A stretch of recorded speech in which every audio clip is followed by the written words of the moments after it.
డబ్బులు ఎందుకు సంపాదించాలి? ఇదే ఈరోజు మనం మాట్లాడుకోబోయేది.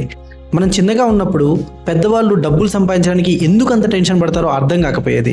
కానీ పెద్దయ్యాక తెలిసింది డబ్బు ఉన్నా డబ్బు లేకపోయినా ఖచ్చితంగా డబ్బు సంపాదించాల్సిందే అని. పేదవాడు తన సర్వైవల్ బతుకు తెరువు కోసం కష్టపడుతుంటాడు, తన పొట్ట కూటి కోసం పనిచేస్తుంటాడు, రోజు గడవడం కోసం పనిచేస్తుంటాడు. ఒక్క రోజు తను పనికి పోకపోతే ఆ ఇంట్లో స్టవ్ కూడా వెలగదు. అలాగే మధ్యతరగతి వాడు శాలరీ కోసం పనిచేస్తుంటాడు. శాలరీ వచ్చిన 10 రోజుల తర్వాత ఈఎంఐలు స్టార్ట్ అయిపోతాయి. House EMI, bike EMI, car EMI, పిల్లల స్కూల్ ఫీజు అని, మెడికల్ ఎక్స్పెన్సెస్ అని చెప్పి వీటి కోసం కష్టపడుతుంటాడు. శాలరీ ఎలా వస్తుందో, శాలరీ ఎలా పోతుందో తనకి తెలియకుండానే అయిపోతుంది. సరే, వీళ్ళిద్దరూ పనిచేస్తున్నారంటే దానికి ఒక అర్థం ఉంది. కానీ రిచ్ పర్సన్ అంటే పైసలు ఉన్నోడు ఇంకా ఎందుకు పనిచేస్తున్నాడని చాలా మంది అనుకుంటారు. కానీ నిజానికి వాళ్ళ లైఫ్ స్టైల్ మెయింటైన్ చేయడానికి, వాళ్ళ బిజినెస్ నడపడానికి, వాళ్ళ స్టేటస్ ని మెయింటైన్ చేయడానికి ఆ రిచ్ పర్సన్ కూడా ఇంకా సంపాదిస్తూనే ఉంటాడు. డబ్బున్న వాళ్ళు ఆల్రెడీ మాకు డబ్బు ఉందిలే సరిపోతుంది కదా అని కూర్చుంటే ఆ డబ్బు ఏదో ఒక రోజు అయిపోతుంది. అప్పటి వరకు వాళ్ళు ఏదైతే స్టేటస్ ని నడిపిస్తూ వస్తున్నారో ఆ స్టేటస్ ని మెయింటైన్ చేయలేరు. అందుకే డబ్బులు ఉన్న వాళ్ళకే ఇంకా ఎక్కువ ప్రెషర్ ఉంటుంది డబ్బులు సంపాదించడానికి. చిన్నప్పుడు స్కూల్ ఫీజు గురించి టెన్షన్ లేదు, కానీ ఇప్పుడు పిల్లల ఫీజు గురించి టెన్షన్. చిన్నప్పుడు కరెంట్ బిల్ ఎంత వస్తుందో అన్న టెన్షన్ లేకుండా ఎలా పడితే అలా టీవీ ఆన్ చేసేవాళ్ళం. కానీ ఇప్పుడు ఏసీ ఆన్ చేయాలంటే కూడా ముందు కరెంట్ బిల్లే గుర్తొస్తుంది. చిన్నగా ఉన్నప్పుడు ఆలోచనలు ఎలా ఉండేటి? ఏదైనా అవసరం వస్తే పేరెంట్స్ని అడిగేవాళ్ళం, కానీ ఇప్పుడు ఎవరిని అడగలేం, మనమే అందరికీ ఇవ్వాల్సి వస్తుంది. ఇప్పుడున్న జనరేషన్ వాళ్ళు చాలా ఈజీగా చెప్పేస్తుంటారు డబ్బే ప్రపంచం కాదు అని.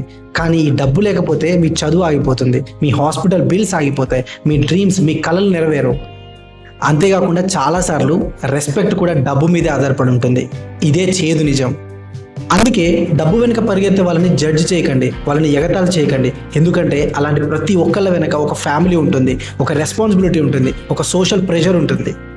ఎవరో ఒకరు లగ్జరీస్ కోసం పనిచేస్తుంటారు, కానీ ఒకరు సర్వైవల్ కోసం, బతుకు తెరువు కోసం పనిచేస్తుంటారు. ఒకరు వాళ్ళ ఫ్యామిలీని నడిపించడానికి, ఈఎంఐలు కట్టడానికి పనిచేస్తుంటారు. కానీ ఇప్పుడున్న పరిస్థితుల్లో ప్రతి ఒక్కరూ డబ్బు సంపాదించాల్సిందే. 3 కేటగిరీలలో మీరు ఎందుకు డబ్బులు సంపాదిస్తున్నారో కామెంట్ సెక్షన్లో చెప్పండి. అంతేకాకుండా మీరు సంపాదించడం స్టార్ట్ చేసిన కొత్తలో మిమ్మల్ని అయితే చాలామంది క్వశ్చన్ చేస్తూ ఉంటారు, కానీ అవేం పట్టించుకోకండి. మీరు ఒక్క విషయం గుర్తుపెట్టుకోండి, మీరు మీ కుటుంబం కోసం పనిచేస్తున్నారు, ఒక బాధ్యతగా పనిచేస్తున్నారు, మీరు మీ ఫ్యామిలీని నడిపించుకోవడానికి పనిచేస్తున్నారు అన్న విషయం మాత్రం గుర్తుపెట్టుకోండి. మీరు డబ్బు సంపాదించడం కోసం డబ్బు వెనకాల పరిగెత్తుతున్నారు అని చెప్పి ఎవరైనా ఎగతాళి చేస్తుంటే ఒక్క విషయం మాత్రం గుర్తుపెట్టుకోండి, వీళ్ళెవరూ కూడా, ఇలా అనే వాళ్ళు ఎవరు కూడా మీకు అవసరం వచ్చినప్పుడైతే డబ్బులు ఇవ్వరు. అంతేకాకుండా మీరు డబ్బు వెంట పరిగెత్తుతున్నారని చెప్పి ఎవరైనా అంటే ఒక్కసారి ఆలోచించండి, ఆ అనే వ్యక్తి ఎవరైతే ఉన్నారో అతను మన డబ్బులు సంపాదించకుండా ఉంటున్నాడా? అలా అని డబ్బే జీవితం అనేది నేను చెప్పట్లేదు, కానీ డబ్బు లేకపోతే మాత్రం జీవితం ఆగిపోతుందని మాత్రం చెప్తున్నాను.